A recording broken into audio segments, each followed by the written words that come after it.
नमस्कार, आप देख रहे हैं ग्रेटर जम्मू वर्चुअल और मैं हूं आपके साथ नीतू सिंह। ऑल जे के रिटायर्ड वॉलंटियर्स द्वारा आज एक पत्रकार वार्ता की गई है। कुछ मुद्दे इन्होंने रखे हैं, जानने की कोशिश करते हैं कि आज पत्रकार वार्ता में क्या मुद्दों को लेकर ये आज सामने आए हैं। सर, आज एक पत्रकार वार्ता रखी गई जिसमें आपने अपने मुद्दों के बारे में बात की है। क्या मुद्दे हैं आखिरकार? देखिए, हमें ये 10-12 साल हो गए, आपको ही पता है, ये स्ट्रगल कर रहे हैं हम। तो लास्ट में ये सरकार मानी थी, उन्होंने ऑर्डर जारी किया था डिपार्टमेंट को कि जो रिटायर एम्प्लॉइज़ के इनकी जो लाइबिलिटी है वो बनाकर भेजिए, कितना पैसा है, कितना देना है। तो उस लाइबिलिटी पर सरकार ने कमेटी गठन कर दी थी कि कमेटी ये इनकी लाइबिलिटी बनाई, बिल बनवाएगी, यूनिट वाइज कितना एम्प्लॉइज़ है, किस हिसाब का कितना देना है।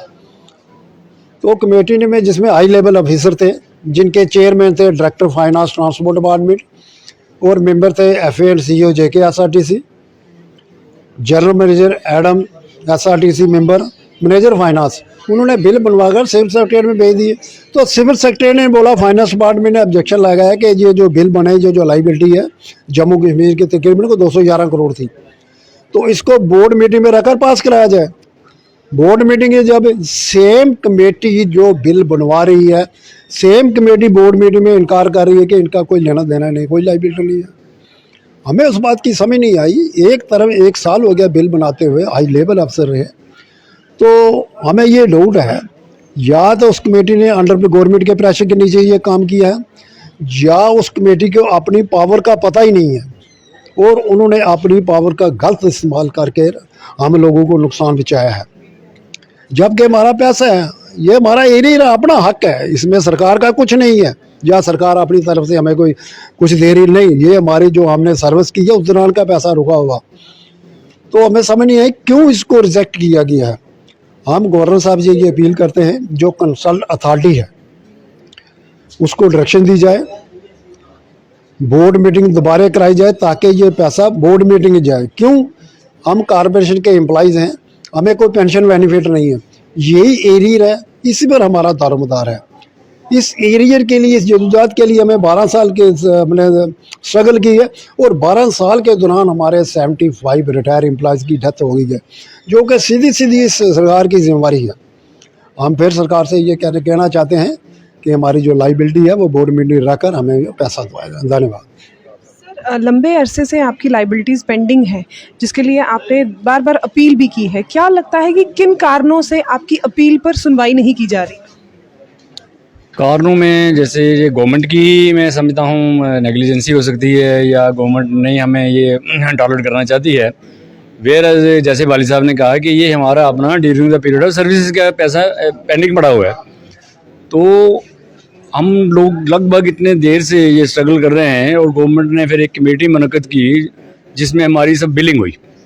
तो बिलिंग के बाद सेक्रेटरीट में गया ये सारा हमारा बिलिंग प्रोसेस, उसमें कुछ करेक्शन वगैरह करनी थी, वो भी इन्होंने दोबारा करवाई, और इसके लिए हमें 1.5 साल के करीब लग गया शायद। ने करेक्शन होने के बाद भी लाइबिलिटीज़ आपको नहीं दी गई?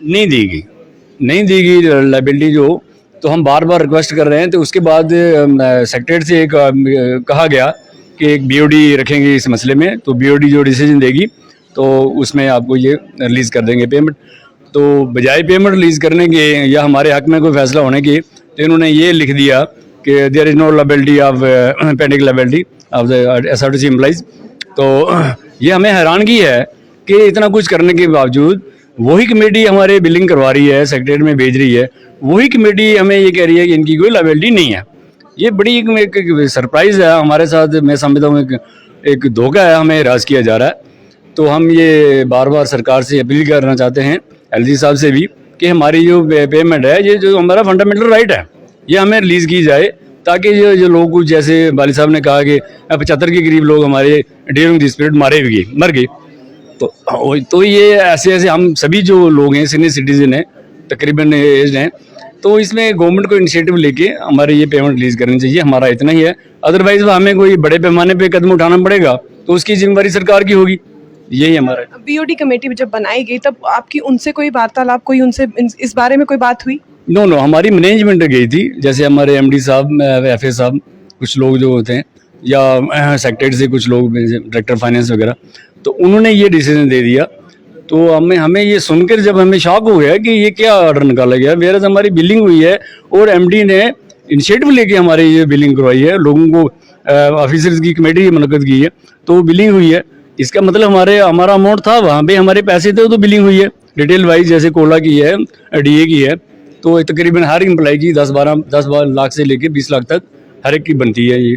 तो अकॉर्डिंग टू सर्विस ये जो उसके हिसाब से बनी हुई है। तो हम हैरान हैं जब बीओडी का ये फैसला आया, तो हमें मतलब एक शॉकिंग सा हो गया कि ये क्या बीओडी ने क्या ये मतलब इस तरह का कदम उठा दिया। तो हम बार बार दोबारा हम कल एफ साहब को भी मिले थे, उन्होंने भी ये महसूस किया कि ऐसा ऑर्डर नहीं निकलना चाहिए था। ये कैसे हो गया कि मतलब वीआरएस की जबकि बिलिंग हो गई है, उसके बाद बीओडी ऐसा ऑर्डर कैसे निकाल सकती है। तो वो भी कह रहे थे कि दोबारा हम ये चाहते हैं कि दोबारा ये बीओडी मीटिंग रखी जाए, जिसमें हमारा जो एजेंडा है ये रखा जाए उसमें, तो उसमें ये पास किया जाए। तो या तो फिर एलजी साहब खुद इंटरव्यू करें इसमें, तो हमारे मसले को हल किया जाए। मजबूरन फिर हमें वो मैंने जैसे पहले बोला कि बड़े पैमाने पे कदम उठाना पड़ेगा, उसकी सरकारी जिम्मेवार होगी। Thank you.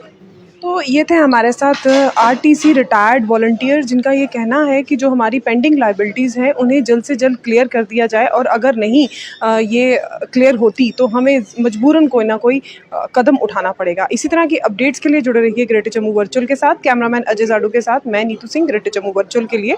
धन्यवाद।